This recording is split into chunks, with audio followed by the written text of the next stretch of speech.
Right everyone, Friday's video, and we are firmly looking ahead to another huge game for Celtic this weekend. We're at home to St Johnstone. We're going to have team news, predicted 11s and far more previewing content. But before all of that, we need to talk about Dermot.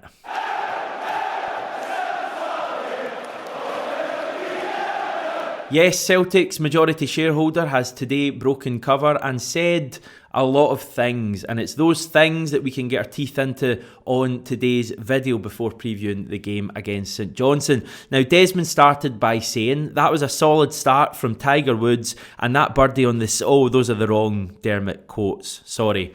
He started by speaking about his future as majority shareholder at Celtic, saying, "Nobody has ever approached me about selling my shares. Nobody in the last 27 years. I've no intention of selling any shares. Not now, not in the future. Even if someone offered me 3 or 4 times the current share price, I'm not selling. Just as well that I've got a bottomless pit of cash to buy Celtic one day with the help of your subscriptions." Anyway, he then went on into his love of the club and his family sharing that love for the club. He said that he hoped his son and others would take over the mantle from him and, quote, carry the baton forward. I'm obviously telling you what was said. I'm not going to really pass too much comment on a lot of the stuff in last season. I'm not really wanting to go over it all again. Quite frankly, I've moved on. Last season was absolutely brutal to be a Celtic fan. It was horrendous as well when you had to make videos every day going on about the latest car crash that had happened at the club. Part of me is actually glad in a way that I was reminded a little bit about last season. I think when you're taken back to the state Celtic were in a year ago, you realise what an amazing job Ange Postecoglou has done.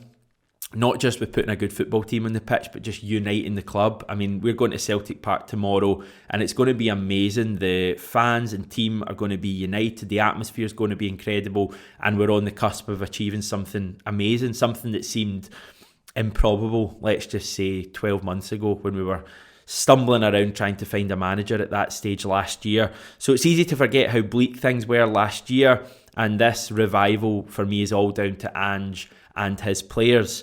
Talking about Ange and on his appointment, Dermot Desmond revealed that when appointing a new manager, he and Peter Lawwell, who used to be in charge of bringing in the managers between them, always had a short list of 5 candidates. He said Ange was on that short list, although he had no idea who Ange was and couldn't pronounce his name. Peter Lawwell was seemingly the guy who was adamant that Ange's name was put forward. When the Eddie House stuff collapsed on the Thursday, around about 24 hours before we all found out about it on the Friday, Dermot Desmond hastily arranged a chat with Ange. He says he watched the infamous Craig Foster interview that Ange did probably about a decade and a half ago, when, you know, the one when he was getting slated from all corners for the failure of the Australia youth team. Desmond said he then had a long conversation with Ange where he was convinced that he was the right man to lead Celtic forward. Desmond said Ange is the only manager ever who never asked about a budget. He asked Ange if he would be using Celtic as a stepping stone, to which Ange replied, in the words of the Proclaimers, "I would walk 500 miles and 500 more to manage Celtic."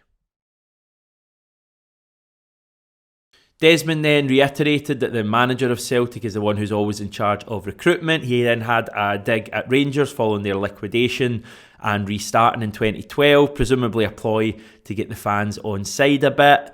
Peter Lawwell then got a lot of praise. There was no mention at all in the whole interview of Don Mackay's failed appointment, though. Very interesting. And he finished by saying, "We will go through tough times, but you need great people to get over tough times, and we have great people leading us at Celtic." Well, I'm delighted to say that we've got Martin from Celtic Shared on now to chat to me. Martin, straight away, do we have great people leading us at Celtic? That was your opportunity to say I was a great person joining you as well. You are a great person. Wasn't it to be? No, listen, I did. I've watched it. I've watched a couple of times actually. It was one of a few kind of peculiar comments. I thought, listen, they might well be great people. I don't doubt that they are great people. He commented a few times about their loyalty, their commitment, their love of Celtic. Great boxes to be ticked. But you know what? There's thousands of us that are going to be at Celtic Park tomorrow that would be loyal to Celtic or committed to Celtic. What we want to see is people who are right for the jobs that they're in. And I would argue that, evidence suggests that a lot of them are no. A lot of the board of directors have been there for so long. And it really just kind of gives the impression that, it's kind of a bowling club mentality. So listen, they might be great people. I'm sure they are. But, I'm personally not bothered about it. I want the best people for the job at Celtic. And, the jury's definitely out on a number of them for me. Yeah. We've had you on in the past, Martin, and just to give people a wee bit of insight, they may know the name Celtic Shared, but maybe don't necessarily know exactly what you're after. You believe that Celtic supporters should have a greater say in how the club is run. Are you seeing any progress in that? At Celtic, the short answer is no. We've had a lot of buy-in from fans who are really, really supportive and kind of get behind the initiative and the movement and all that kind of stuff, but the reality is, it's not really made any improvements in the short time that we've been around, sort of 12, 13 months. We are seeing it at other clubs. Liverpool are a really, strong example. They've just implemented a kind of fan sort of shadow board idea, which is really, really good and will definitely bring, positive things for their supporters. At Celtic, not so much. The evidence is there to kind of back that up. And, even this season, despite all the, amazing football and results we've had so far, we've still had, really questionable decisions made by the board without consultation with the fans, starting back from, when we first get back, they charged fans to go and see the first European match at Alkmaar, despite, not having seen a game in the year before. They had obviously the appointment of Bernard Higgins, which was obviously overturned. They had the friendly in Australia, which is obviously not going to happen any longer. They've just, last week announced a massive hike in season ticket prices at a time of a real kind of crisis for people. All of these are decisions which impact the supporters, and all of which have been reached, to my knowledge, without any kind of consultation with the supporters. So the answer is really no to that question. Yeah, it's obviously stuff like that goes a wee bit under the radar, or more under the radar, when the team's performing well on the pitch, and I'm assuming that's the kind of battle that you guys fight. As much as you're all Celtic fans and you want the team to be doing well, maybe these things don't go quite as noticed when things are going well in the park. Aye, listen, it's just the nature of it, and clearly, I'm absolutely delighted, the same as everybody else is, about the improvements that have been made. Andrew's done a quite incredible job, and I love the guy as much as I'm sure everybody watching does. But you're right. People tend to get more upset and annoyed about these things when the team's not doing so well, and that criticism does kind of get levelled at us when you have a wee kind of moan online and stuff like that. You're just sort of agitators and all that kind of stuff. But the reality is, we want what's best for the Celtic fans, and that's it. And I would argue that a lot of those decisions that we just kind of referenced are no what's best for Celtic fans. Yeah, just going on to Ange and what Dermot Desmond had to say earlier, I think it's pretty clear now, if it wasn't already before, that Ange was Peter Lawwell's man. There's a City Football Group connection there. I think basically what happened, reading between the lines, is that Celtic put all their eggs in the Eddie Howe basket. When that then collapsed after, I think, 3 or 4 months, Celtic went right for Ange, despite Dermot Desmond not knowing anything about him, and being quite proud to admit that in today's interview, not being able to pronounce his name, etc. So do you think the Celtic board got lucky with the appointment of Ange, or is that harsh given, how good an appointment it has turned out to be? I can see both sides, to be honest, Hamish, on that. I can understand why people are saying that they've kind of got lucky. I'm loath to say they get lucky, because you know what, it's turned out to be a cracking appointment so far. You're right, it's probably came about because of negligence and the kind of the way they approached the Howe thing. They ended up scrambling about, but you know what, they've landed on the right guy. It was obviously a big gamble. Listening to Desmond talk about reading about him on Wikipedia and watching YouTube videos the night before he interviewed him was kind of almost comical. Yeah. But they've landed on the right guy, which is great. But what for me is crucial is that next time they actually undertake a proper recruitment process, because Ange isn't going to be about forever, and we can't have the same recruitment process that they've undertook with Howe, and indeed Lennon, when Lawwell admitted to not even looking at other CVs. We need to be better than that. And for me, the question is, what do we do next when Ange leaves? Because that kind of sitting on Wikipedia searching the guy and all that the night before, that's not how you run a football club like Celtic, eh? Yeah. Definitely. I mean, it's a weird debate for Celtic right now because we are living through a golden period. I mean, we're a handful of games away from a 5th treble in 6 seasons, League, Scottish Cup, League Cup. We'd only done that 3 times prior to 2016. So we're living through an incredible period to be Celtic fans. Yet I can't help but feel that the achievements we've seen have almost been a result more of the managers and some players than the kind of hierarchy at the club in terms of the board. Brendan Rodgers for me changed Celtic when he came to the club. He turned us in from a team who won 1 or maybe even 2 trophies if we were lucky a season to a club that won 3 every single season. He transformed players. He brought a winning mentality to guys like McGregor, Forrest, Beaton that we're arguably still seeing in this current team with the will to win. Maybe I'm being completely harsh and you can tell me if I am, but it doesn't feel like these achievements are a result of a really, unified board and a board that deserves loads of credit. It feels like these achievements are down to guys like Rodgers, to Postecoglou, to even folk like Scott Brown as well. Is that fair? I think it's absolutely fair. Right? I mean, Ange's, he's a kind of one-man show at Celtic now. He's kind of running the show, which is great. It's bringing results. But again, I kind of referenced it before. What happens next? We were promised this kind of modern structure and so on at the football club, but actually one person's changed. It just so happens that person's insanely good, that it's worked. But we're not going to get the chance that we're not going to get another Ange or a Brendan Rodgers next. We need to have a proper modern structure. Desmond said in his interview, we hire the manager the same way we've done it for the last 20 years, which in itself. But then, a few minutes later says, we're continually looking to learn and improve. There's no evidence to suggest that is the case. Dermot Desmond and Peter Law are they not qualified to be making managerial appointments or picking who's the best manager. We should have an actual director of football and structure in there so that we have an identity that exists long after Ange Postecoglou. Because right now, Ange's Celtic and the way we play is down to Ange, but actually we should be looking at kind of clubs across Europe and how they do it so that when Ange leaves, it doesn't just all fall off a cliff.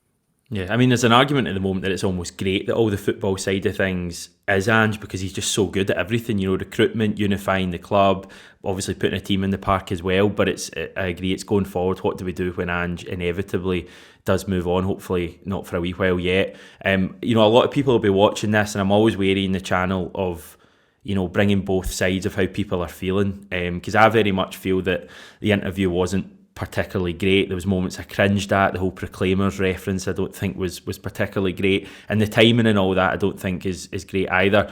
But loads of folk have come back to me on Twitter. I'm sure loads of folk watching this in the comments will be saying the same, that they actually found the interview quite enlightening. Dermot Desmond was chatting about stuff at the club, the inner workings at the club, and a lot of people will probably find it quite interesting. So I just want to get that out there as well. Why do you think he chose right now to do it, and why do you think in general he did this interview? Because people always do it to gain something, don't they? Listen, I would agree firstly actually what you say. It is always good to get a kind of wee insight into behind the scenes a wee bit, and it was a wee bit different to what you'd ordinarily expect. So listen, I thought parts of it, like some of it was kind of cringe, but other parts were quite interesting, in terms of how they got to Ange and all that kind of stuff.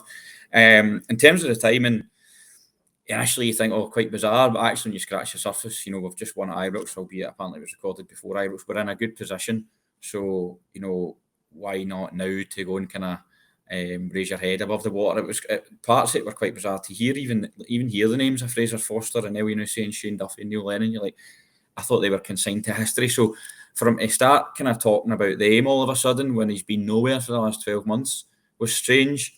But I think he's probably just thought now's a good time because things are going pretty well on the park and stuff. I did also think it was quite interesting. He kept mentioning Ross Desmond.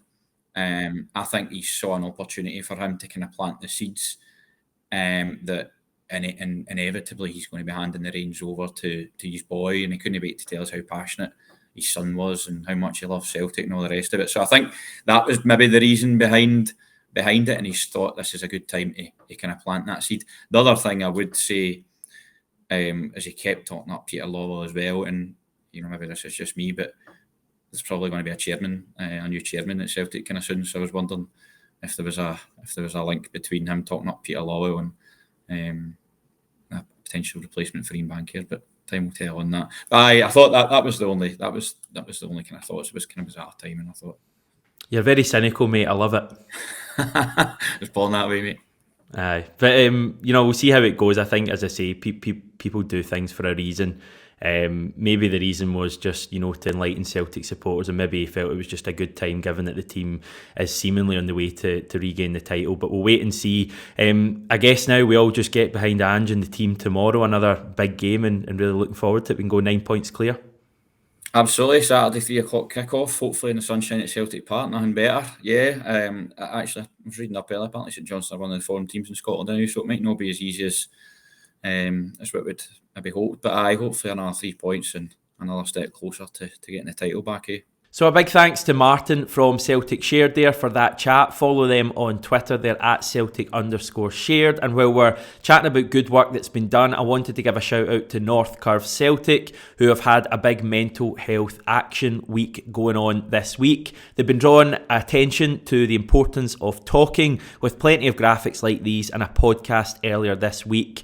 I'm going to link that podcast below in the description for you to check out. Some great work there been done this week. Right, on to tomorrow, and what has Ange Postecoglou had to say to media today? Well, he spent 5 minutes of his press conference weirdly singing Proclaimers songs. He then moved on to the team news, and that was that James Forrest is still missing for the game tomorrow, but everybody else is seemingly fit and available, including that Japanese striker we've got, Kyogo his name is, who Ange says will definitely be in the matchday squad. I think we could well see Kyogo back on the pitch tomorrow.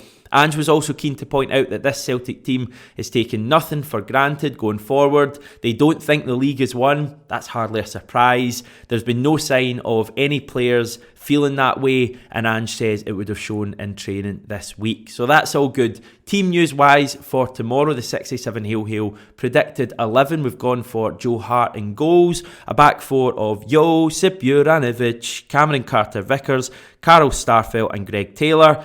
Callum McGregor holding in midfield with Tom Rogic and Reo Hatate in front, Jota on the right, Maida on the left, and Georgios Giakoumakis through the middle. That's the team we fielded in our last couple of matches at home to Ross County when we put in that great display. Scored 4 goals, could have scored many more, and obviously in the win at Ibrox last week as well. So I see no real need to change that. You could argue that maybe Anthony Ralston deserves a run out, maybe Matt O'Reilly deserves a run out as well, even though he's had a wee knock during the week since Ibrox. But I just think with Celtic playing one game a week at the moment, there is no real need to refresh this team. I mean, you could argue that there's players on the bench that deserve a chance to start, but I just think, given how this team has played in their last couple of matches, that you go with the same team tomorrow. And we've got so many options off the bench. I mean, the squad is now, bar James Forrest, at its complete maximum in terms of options and quality. We've got, David Turnbull, Kyogo, we've got Matt O'Reilly, we've got Liel Abada on the bench. There's probably numerous other players as well, Ralston.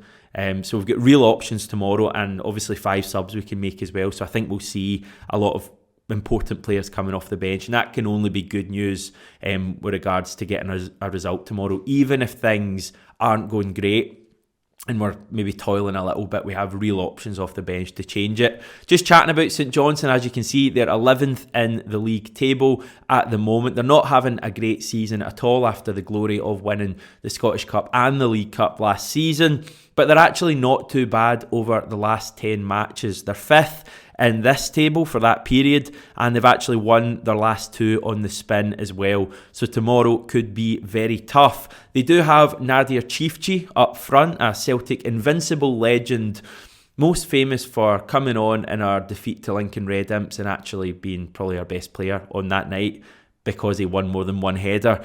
Really buzzing for tomorrow. Saturday 3 o'clock game. We've not had too many of them. It seems like the sun is going to be shining again. I'm not a weather forecaster, but it's sunny where I am at the moment. I don't stay too far away from Celtic Park, so I would say the hope is that it will be sunny tomorrow. And if Celtic can start the same way they did against Ross County, get an early goal, I think we'll have a party atmosphere again. It's a real opportunity to go 9 points clear, which just seems like mega. The whole season's been nip and tuck. If we can go 9 points clear tomorrow, albeit having played a game more, it would be cause for real joyous celebration tomorrow night. I may even have a beer. That's how good I'm feeling about it. The sad news is, though, that I'm going to the game tomorrow with Stevie from the channel and, of course, GigPod as well. So spare a thought for me in that one. We will be back, both of us, after the game with the reaction, and hopefully we're chatting about a big Celtic win. That'll be shortly after full time for you. Just before I go, we are closing in on our quickest 1,000 subs ever on the channel. We are less than 100 subs now away from 28,000. So if we can get that over the line by kick-off tomorrow, I promise you this time it's going to happen. Carl Starfelt scores his first goal for Celtic tomorrow. We'll be back after the game to tell you all about it.